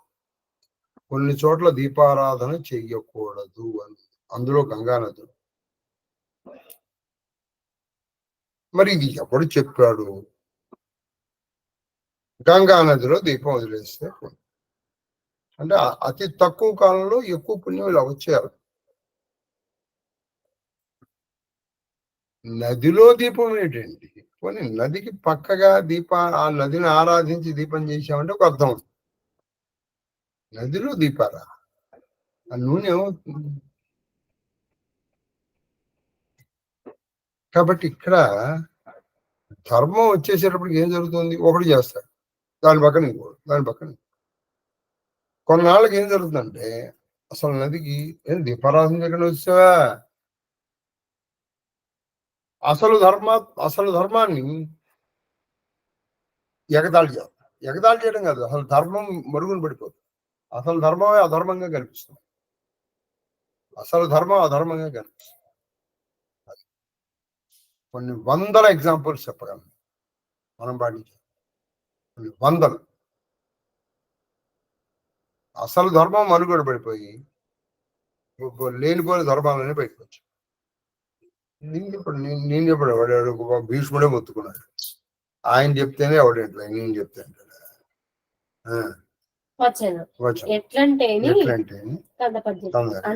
అనగా అధర్మము ధర్మంబను మతి పుట్టించు. అధర్మము ధర్మం బని మతి పుట్టి చూసారు. అధర్మమే ధర్మమేమో అనేటువంటి బుద్ధి పుట్టేస్తుంది.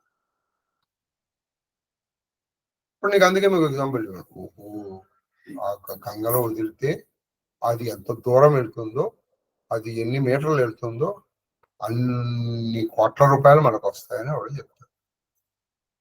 ఇక అక్కడి చూడు, అధర్మము ధర్మమే అని బుద్ధి పుట్టించేస్తాడు. నేను మాత్రం చెప్తున్నాను, నాకు ఎప్పుడైనా ఈ దేశాధికారత నాకు వస్తే మొట్టమొదటిగా నేను ఏం చేస్తాను, ఏం చేయను నాకు తెలియదు. క్షేత్రములన్నీ క్షేత్రములుగా ఉండేట్టు చూస్తాను. అక్కడ డబల్ కాట్ మంచాలు, ఏసీ రూములు ఇవి లేకుండా చూస్తాను. కింద పొడు కలిగితేనే వెళ్ళు క్షేత్రాలు, లేదా వెళ్ళు. తేనే వెళ్ళు, లేకపోతే వెళ్ళొద్దు. Better not go. వాళ్ళేం ఆడవట్లేదు. నీ పాద ధూళితో వాళ్ళని నువ్వు పవిత్రులు చేయాల్సిన అవసరం ఏం లేదు. కరెక్ట్ గా పంచక్రోశ, ఆ పంచక్రోశని కూడా వెళ్ళే, ఎందుకంటే అది కూడా కొంచెం పాపులర్ పెరుగుతుంది. మొన్న మేము వెళ్ళినప్పుడు ఒక ఆవిడ, నేను కింద పడుకోలేని ఆవిడ యొక్క ఒక మనిషిని మాట్లాడుకొని ఆవిడతో పాటే పరుపు ఆడితో పాటు పరుపు తెచ్చుకుంది. రేపు ఇంకోళ్ళు ఎవరో వస్తారు, నేను మంచం మీద తప్ప కింద పడుకోలేండి అని వాడు మంచం తెప్పించు. ఇలా తెప్పించుకోవడం చూసి ఆ లోకల్ వాళ్ళు ఏం చేస్తారు, సార్ నాకు మంచం ఇస్తే 100 రూపాయలు ఇస్తే నేను మంచం ఇస్తాను. ఇది చూసి వెళ్ళేది సార్ ఒక మంచం వాడి దగ్గర తీసుకోండి, వాడు కట్టేస్తాడు, ఒక హోటల్ కట్టేస్తాడు, అక్కడ చక్కగా డబ్బులు కాటలు. ఇవన్నీ ఇస్తేనే మనం ఆశ్చర్యపోగలం. అదన్నమాట. చెప్పండి. తృణ సమావృతమై ప్రన్నని తలము చందంబున ప్రన్నని తలము చందంబున తోచిన నూయిన్ బోలే సూక్ష్మ చిత్తత లేని. అంటే ఆ ధర్మ సూక్ష్మత లేకపోయేటప్పటికి ఎలా ఉంటుందంటే, ఒక నువ్వు పాడుబడిన నుయ్యి ఉంది, ఆ నూతి పాడుబడిపోయేటప్పటికి బాగా గడ్డి మలిచేసి ఆ నూతి మీద కూడా గడ్డి వచ్చేసింది.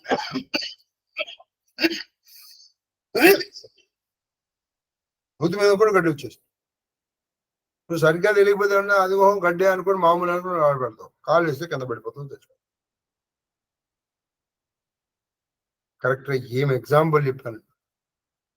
పైగా అది నీళ్ళలోంచి వచ్చేదేమో అక్కడ ఉన్నటువంటి తృణములు అంటే గడ్డి మంచి నాణ్యవంతంగా కనిపిస్తాయి.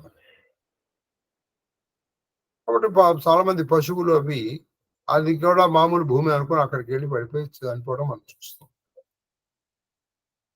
కాబట్టి అధర్మము ధర్మంగా మెలుగుతుంది, ఆ ధర్మాన్ని పాటించి నాశనం. ఆ ధర్మాన్ని ధర్మం. ఉదాహరణకి ఇంకోటి చెప్తాను, వేదము చెప్పిన వాడే భగవంతుడు. కొత్త కొత్త దేవుళ్ళని నువ్వు సృష్టించి ఆ నామాల్ని నిరంతరము జపిస్తూ నువ్వు నాశనం అయిపోవటమే కాకుండా 10 మందిని నాశనం చేస్తావు. ఇంకో విషయం, ఈ మధ్యకాలంలో వేదముల్లో చెప్పినటువంటి దేవతలు అవుట్డేటెడ్ అయిపోయారు. కొత్త దేవతలు, కొత్త దేవతారాధనలు వచ్చేసాయి. కాబట్టి అది అధర్మం అంటే ఆ దేవుడు కాదా, అది మంచిది కాదు అని అంటున్నాడు. అంటే ఈ అధర్మము ధర్మంలాగా కనిపిస్తుంది. ఎలాగా, ఇదిగో మంచి తృణములతో నిండి అంటే గడ్డితో నిండిపోయినటువంటి ఒక నూతిలాగా. ప్రన్నన అసలు మామూలు ఏమనుకుంటాడు, మనిషి కావచ్చు, పశువులు కావచ్చు, ప్రాణాలతో నష్టం జరిగిన తర్వాత కానీ మనకి ఆ నష్టం యొక్క విలువ మనకి తెలియదు, నష్టం యొక్క పరిమాణం మనకి తెలియదు. విలువ అంటే పరిమాణం. తర్వాత తప్పక కాన్పగలేమి చెప్పెడు వారలను తద్విశేషము తప్పని చెప్పంగా ధర్మంబు తెరుగు తప్పునది క్రియాపరులకు దైన్యము. ఈ 18వ ఒకప్పుడు అంటే 1983లో తప్పులు చేసి తప్పక తప్పును చెప్పాడు వాడు. చెప్పనమ్మా. తప్పక కాన్పగలేమి అంటే తప్పుని అధర్మం అని చూపగా లేకపోవడం వల్ల చెప్పెడు వాళ్ళు అంటే ధర్మం బోధించేటువంటి వాళ్ళు విశేషమును తప్పని చెప్పక ఆ విశేషము ఇది తప్పు అని చెప్తూ ఉంటే చెప్పగా ధర్మము తెరుగు తప్పునది. అప్పుడు చెప్పకపోయేటప్పటికి ఏం జరిగింది, ధర్మము యొక్క తెరవు తప్పు.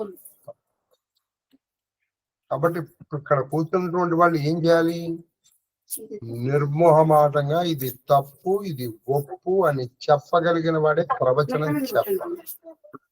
అందుకని మీ ఇష్టం ఇలాగనే చేయించండి, దానికి ఏముందండి అని నువ్వు ప్రతిదానికి ఎగ్జంప్షన్స్ ఇచ్చావని 10 శాస్త్రం ఎందుకు అవుతుంది.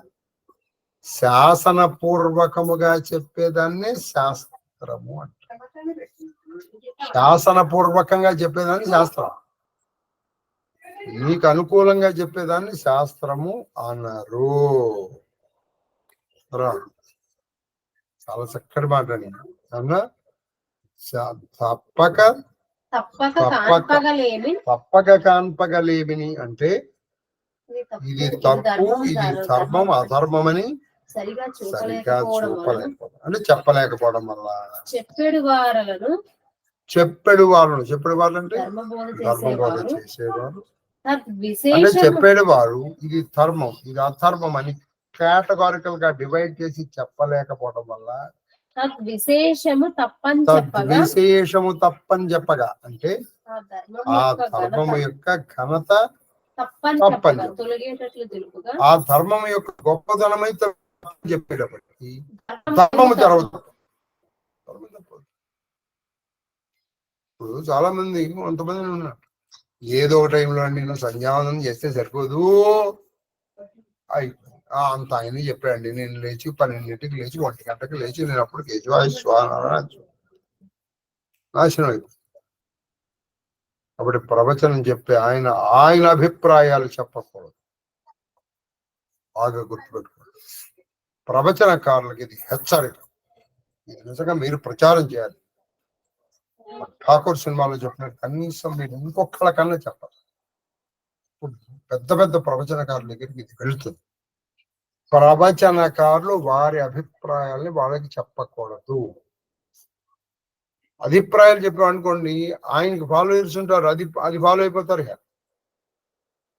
నువ్వు ధర్మం చెప్పింది చెప్పడానికి నువ్వు అక్కడ ప్రవచనం, కానీ నా అభిప్రాయాలు చెప్తే అది ఆ ప్రవచనం ఎందుకు అవుతుంది? అది వచనం, ప్రకృష్టమైన వచనం ఎందుకు అవుతుంది? తర్వాత అది క్రియాపరులకు, అది నిజంగా ధర్మం చెప్పేటువంటి వాళ్ళు, ధర్మం చేసేటువంటి వాళ్ళకి అది దీనత తీసుకొస్తుంది. ధర్మం చెప్పే వాళ్ళకి దీనత తీసుకొస్తుంది.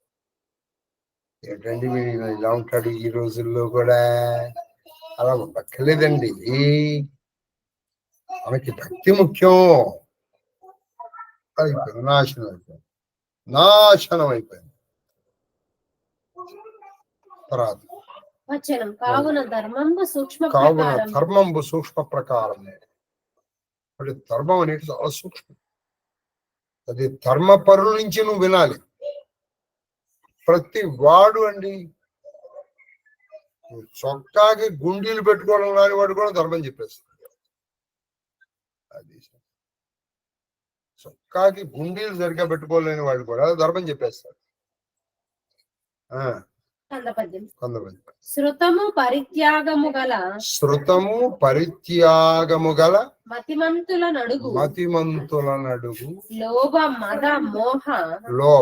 మద మోహ సమావృత బుద్ధులు గాని సమంచిత చరితుల వల తెలియు అది ఓ శీల నిరూఢ.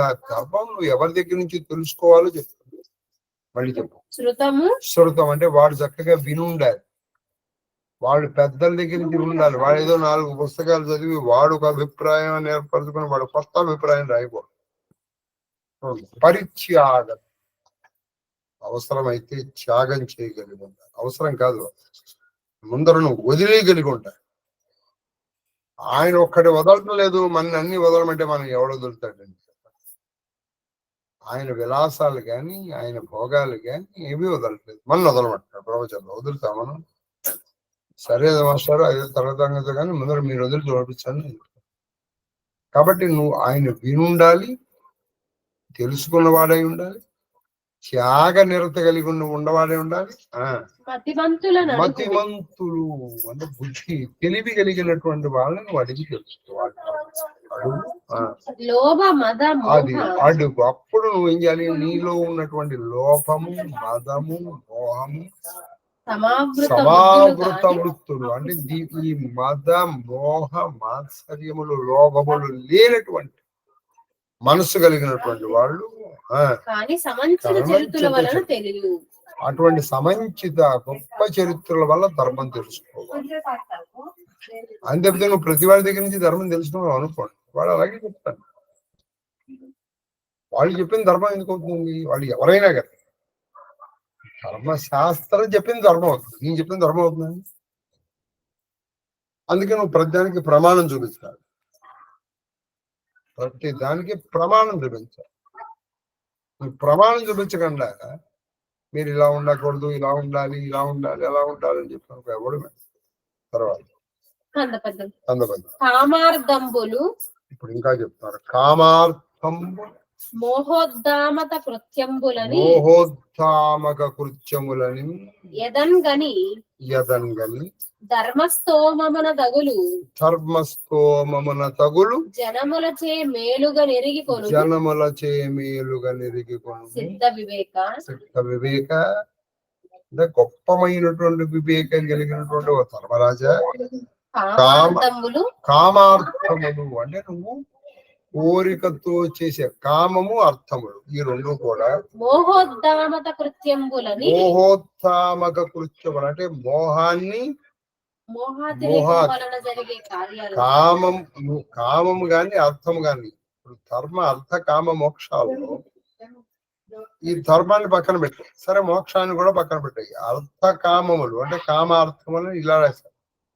ఇవేంటి? మోహోద్ధామక కృత్యములు. మోహోద్ధామకం అంటే మోహాన్ని మోహాతిరేకం వల్ల మోహం వల్ల వచ్చే మోహం వల్ల ఒక వస్తువు పట్ల గాని, ఒక వ్యక్తి పట్ల గాని, ఒక దాని పట్ల గాని నీకు ఉన్నటువంటి మోహం వల్ల నువ్వు రెండు చేస్తావు. ఏమిటి? కామం గాని అర్థం అని తెలుసుకో.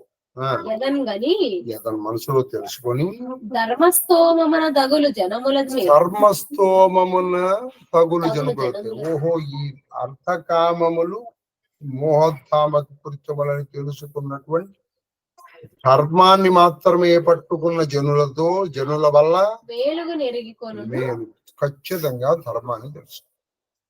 కొన్ని ధర్మాన్ని ఎవరి దగ్గర నుంచి తెలుసుకోవాలో చెప్తున్నారు. నేను పేరు చెప్పను కానీ ఒక ఆయన ప్రవచనాలు మీరు వినండి, ఒక 4 రోజులు వింటే ఏమిట్రా పూజలు లేవు, పునస్కారం లెప్పాకారం. ఆయన జ్ఞానం ముఖ్యం. జ్ఞానం నీకు ఎలా వస్తుంది, ఎలా వస్తుందో చెప్పట్లేదు. పూజలు మానేమని చెప్పు.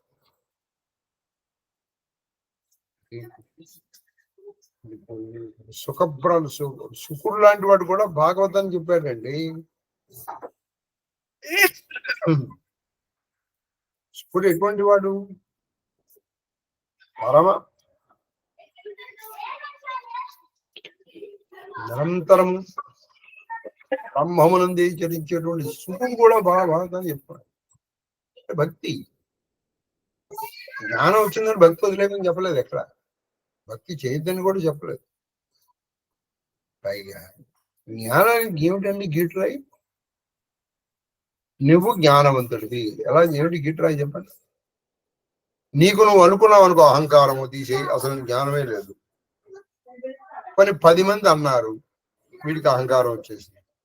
10 మంది ఉన్నారు, 11వ వాడు వచ్చి ఇలా చూసి వెళ్ళిపోయాడు. ఏంటి అందరూ 10 మంది నన్ను జ్ఞానంతో వాడు అంటలేదు అనే లోపల నీకు వీళ్ళ మీద ఇష్టం, వాడి మీద అయిష్టం ఏర్పడింది. కాబట్టి నువ్వు జ్ఞానవంతుడు కాదు, తీసేయి. జ్ఞానమునకు గీటురాయి ఏమిటి చెప్పగలరా? కాబట్టి నువ్వు భక్తితో రావాలి. కాబట్టి ఇప్పుడు నువ్వు ధర్మం ఎవరి దగ్గర నుంచి వినాలి? మోహోద్ధామకనైనటువంటి కృత్యములు చేసినటువంటి ధర్మార్థములు కాకుండా ధర్మస్తోమమును ఉన్నటువంటి అంటే ధర్మాన్ని మాత్రమే పట్టుకుని ఆశ్రయించినటువంటి వాళ్ళు జనులచే మేలుగా ధర్మాన్ని విలువయ్యా అన్నారు. ఎవడు పెడితే వాడు వినకండి, ఎవడు పెడితే వాడు చెప్పింది చేయకండి. ఆ ధర్మవసరం మేలుగా ఎరుగుకొను తెలుసుకోని చెప్పారు. తర్వాత అనగా అంచిత స్వాధ్యాయములను అనగా పాపము లేని ధర్మరాజు అంచిత స్వాధ్యాయమును యజ్ఞమున సమాచారమున నిష్ట పొనుగు పడకయుండు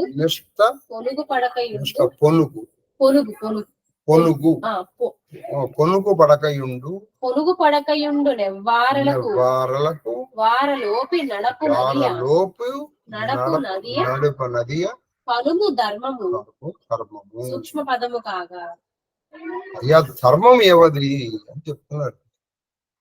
లాస్ట్ లో కొంచెం బాగా బరువైన చెప్తున్నారు అన్నమాట. చెప్పండి. అంచిత స్వాధ్యాయం అంటే నిరంతరం వాళ్ళు స్వాధ్యాయనం చేస్తూ ఉంటారు. నేర్చుకున్నవి వల్లె వేసుకుంటూ ఉంటారు. స్వాధ్యాయం చేయాలి. నేర్చుకున్నాం కదా అని వదిలేయకూడదు. రెండవది యజ్ఞమును చక్కగా యజ్ఞయాగాదులు నిర్వర్తిస్తూ ఉంటారు, చేస్తూ ఉంటారు, చేయిస్తారు.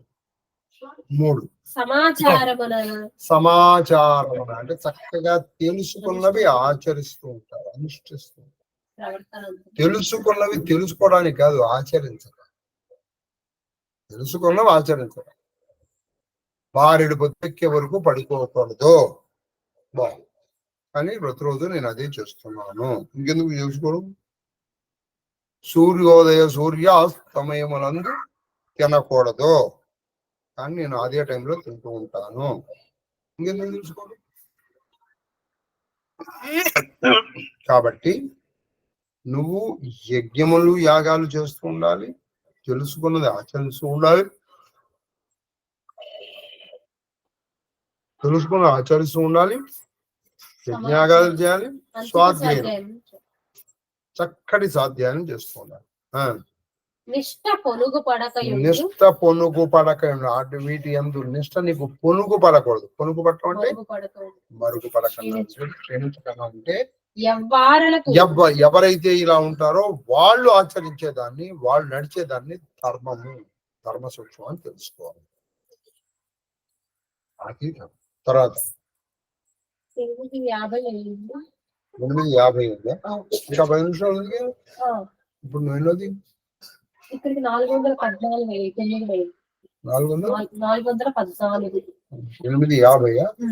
ఇంకో 9 చదివేసి ఎందుకంటే మళ్ళీ ఎందుకు 414 36 అయినా ఇవ్వాలి. సరే అయితే వాళ్ళకి నివేదన పెట్టారు. వాళ్ళ పంచమే కదండి 414 అయిపోతాయి. ఒక 6 అదొక 46 ప్లస్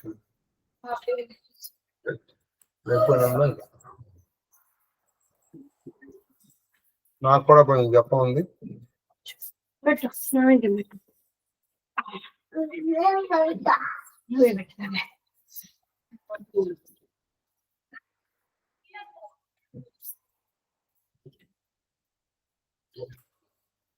రూపమాగ్రాపయామి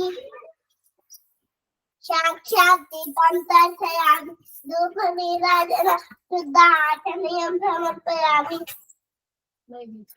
నైవేద్యం నివేదయామి.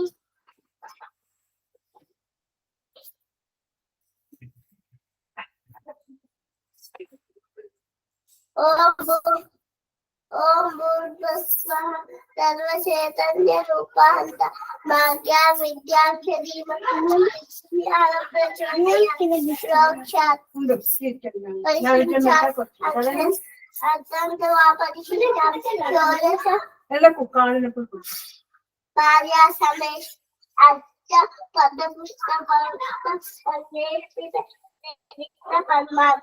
నమో నమః. మంగళ మహానీరాజన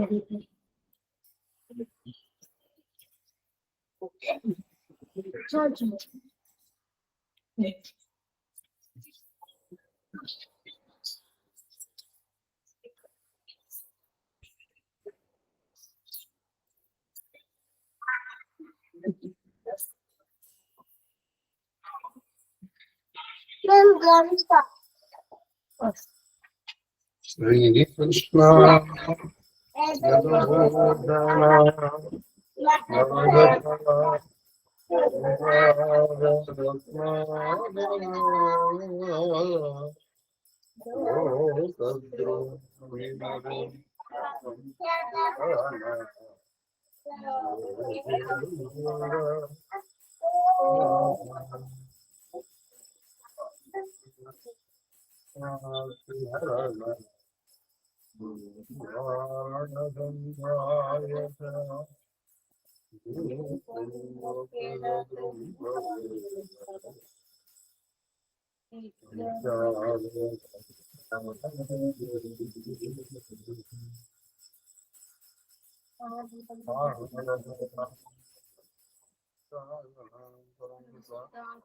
సమర్పయామి నమస్కరోమి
శివపరివారం రక్షంతు సర్వే సర్వ శివపరివారస్య ధర్మభక్తం మనోరథఫల సిద్ధిరస్తు ధర్మస్య విజయోస్తు శ్రీకృష్ణ చరణారవిందాల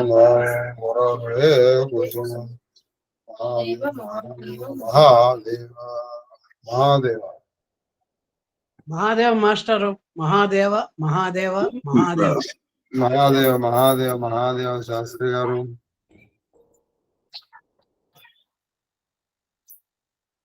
మహాదేవ మహాదేవ మహాదేవ గురువు గారు మహాదేవ మహాదేవ మహాదేవ మా శ్రీలలిత మహాదేవ గురువు గారు మహాదేవ మహాదేవ్ గురు గారు మహాదేవ మహాదేవ మహాదేవ మూర్తి గారు మహాదేవ్ మహాదేవ మహాదేవ మహాదేవ గురువు గారు మహాదేవ మహాదేవ మహాదేవ అమ్మ మహాక్షమ్మ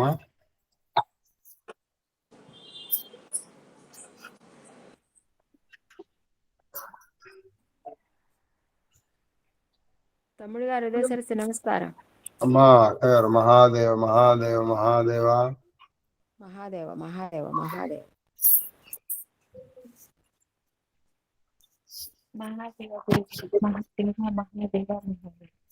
మహాదేవ మహాదేవ మహాదేవ హిమక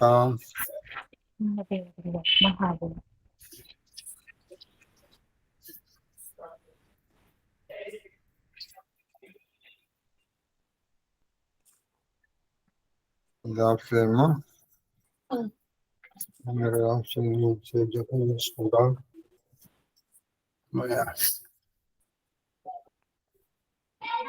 ఆ కుర్చీ తెచ్చుకుంటాం